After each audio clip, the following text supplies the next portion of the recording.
Subnautica Deathrun Remade. What is it?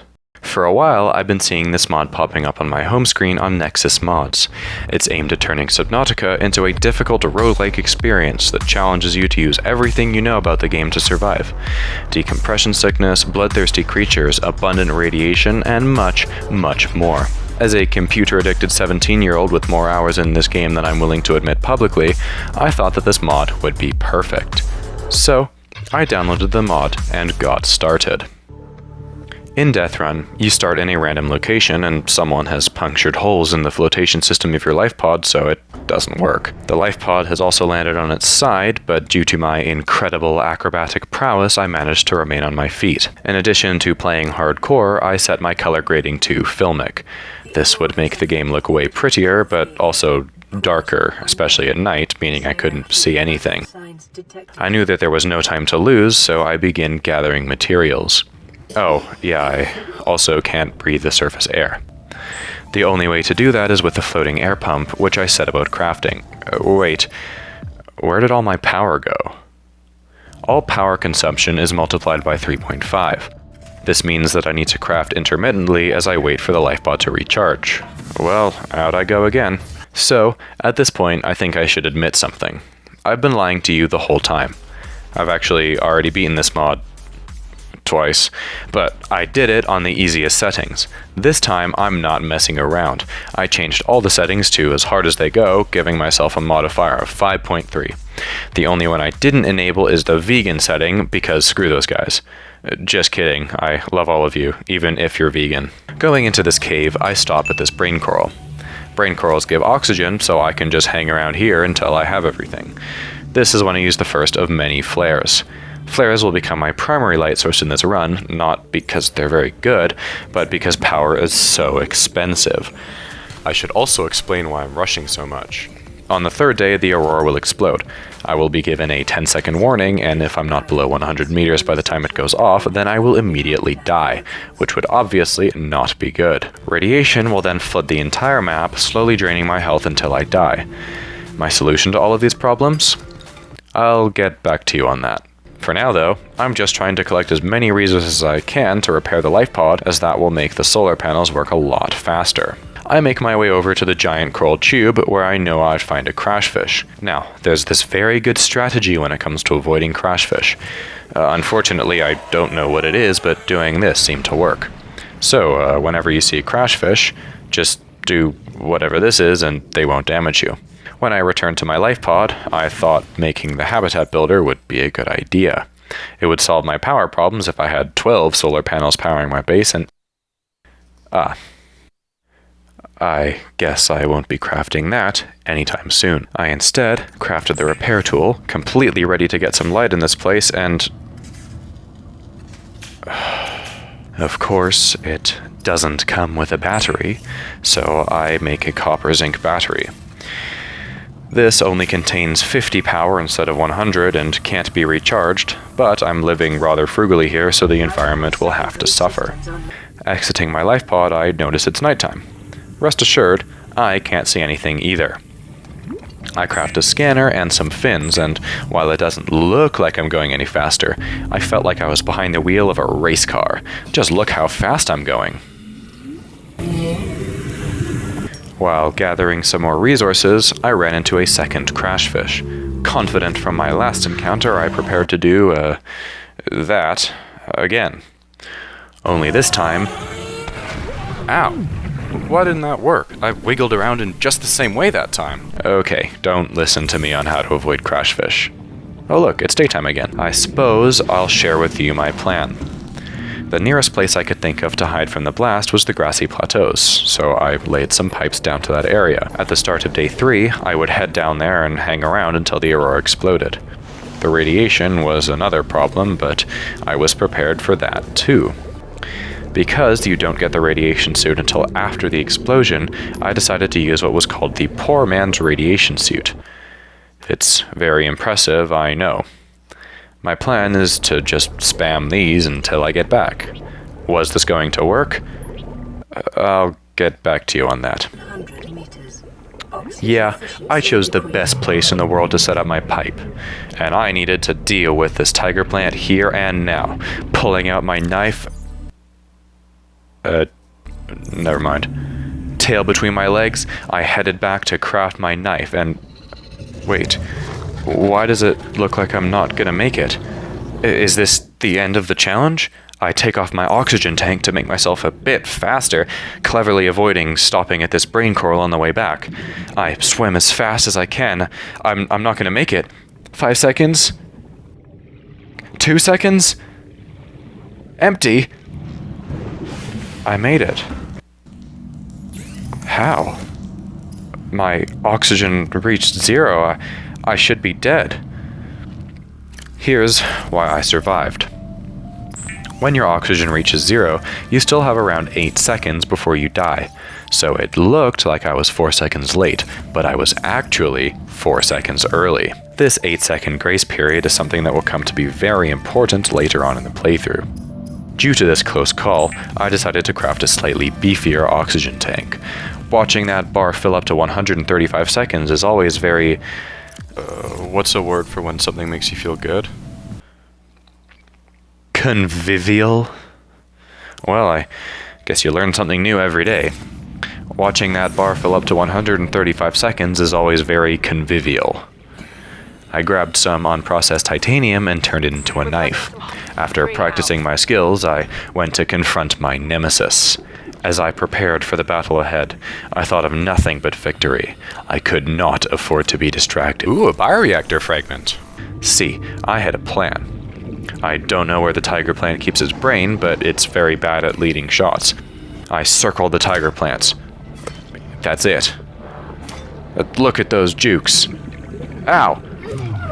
Before long, I had defeated my enemy. I also don't know why I'm doing this, but you know what they say. Always keep your enemies guessing. I began working on crafting my poor man's radiation suit, while obtaining all the materials required for the wealthy man's radiation suit. Oh look, it's my second favorite cave in the game. All you Subnautica veterans know what's in there, and because of that I decided to leave very quickly because I don't have the equipment required to explore it. Ooh, don't mind if I do.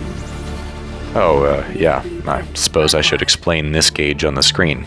In this mod, as within real life, diving deep underwater is very dangerous. On your way up, nitrogen builds up in your bloodstream. If you don't wait for it to dissipate, as in real life, you will begin taking damage. This means that I obviously cannot swim straight up. Yay. I quickly realized that water was soon going to become an issue. I'm going to give you guys a quiz. Out of these 4 substances, which is the best one to drink? If you answered A, bleach, then you win a prize. I will give you, and only you, a 3-second head start on hitting that subscribe button. 3, 2, 1. Oh goody, it's nighttime again.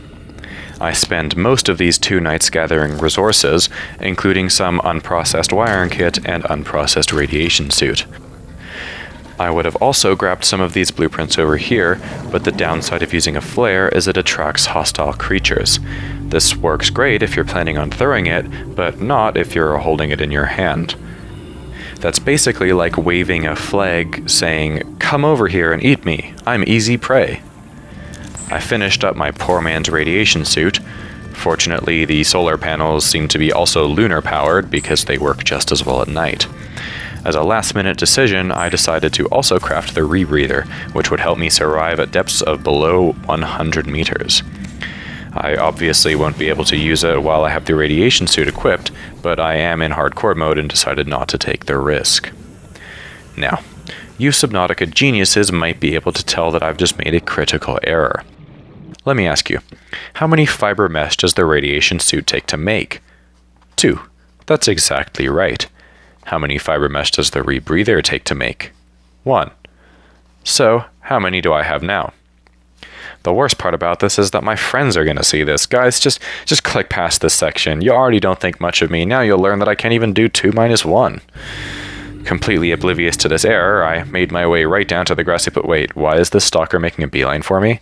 I'm 30 meters away. Why am I now the prime target? Another part I haven't mentioned is that this mod drastically increases creature aggression.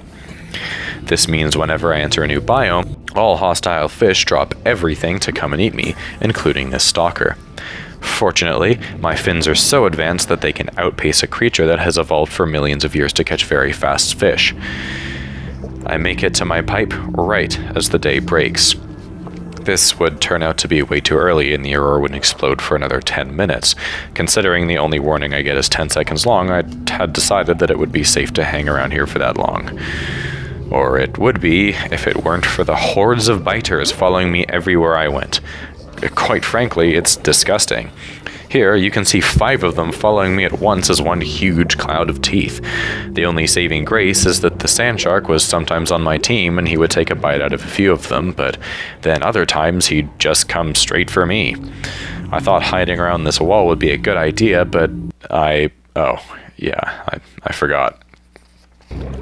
Here, I began to engage in what must have looked like some sort of bizarre dance. I'm very happy that I'm the only survivor left from the ship because I cannot think of what would have happened to my reputation if another scuba diver came along at this moment and saw me doing this. Fortunately, it's also physically impossible for any creature to push through 3 millimeters of titanium, so I was all safe on the other side of my pipe. Here, I'll include some of the best moments of me juking 500 fish all trying to eat me.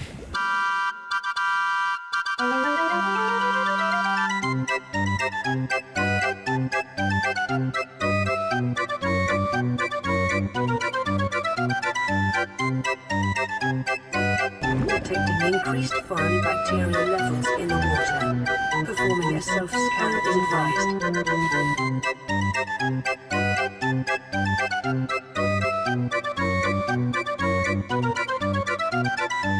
Oh, finally! I've never been this happy to see my home away from home explode on the horizon. Preparing for the blast, I decided to hide in this crevice. This turned out to be a terrible idea, as when the blast happened, it pushed me up out of it and above 100 meters. Somehow I'm still alive, but that was a very close call. Seeing the green radiation effect begin to creep into the corners of my screen, I made a beeline for the life pod, still blissfully unaware of the fact that I didn't have a radiation suit. For your convenience, the radiation suit has been added to your blueprint database. Thanks, that would have been really helpful 10 minutes ago. As you see, my plan was working perfectly right up until this moment. Oh no. Do I not have... Oh my goodness. This might be the end, boys. The only thing I can think of to do is make it to the kelp forest and hope and pray that I still have enough time. Nothing really else to do. It was a good run, but I'm afraid it might be over. Exiting my life pod, I took off my rebreather and my oxygen tank. I knew that seconds could count, so I was trying to make myself as fast as I could. Before I knew it, I had the fiber mesh. I was on my way back to the life pod, unsure of whether I'd still have enough power or time to craft both the radiation suit and the extra fiber mesh. Oh, come on. Come on. I had done it. The hardest part of the game's first act had been overcome. You'd best believe I was feeling very convivial at this moment. I stashed my rebreather away in the locker. I wouldn't be needing that for another 6 hours. Relieved, I swam to the surface to gaze upon the wreck of the destroyed ship. The PDA was clearly very impressed by my sprint from the grassy plateaus all the way to the life pod. By the way, is that radiation filter annoying you? Believe me, it's annoying me too. Unfortunately, it's not going away until I fix the aurora, so that needs to be my next long-term goal. In the meantime, however, did anyone notice how much power it took to craft the radiation suit? Yeah, it took a whopping 30 power for one craft. This is due to the radiation flooding the area and making my energy less efficient. Why does radiation affect my power usage? I'll get back to you on that. The point is, I need more solar panels, and for that, I need a base, and for that, I need the habitat builder. The closest place I can think of to find magnetite is the Jellyshroom Caves, which are a very dangerous cavernous biome located directly beneath my feet, full of very dangerous creatures such as crab snakes and... well, that's it, but crab snakes are pretty dangerous. So, I tightened my goggles, donned my oxygen tank, and set off right into the next episode. Yeah, that's right, you just got pranked. Be sure to like the video, comment on your favorite fishes, and subscribe. We're trying to hit 15 subscribers by the end of the year, and I can't do it without your support. Hit the notification bell, and I'll see you guys in another 3 years.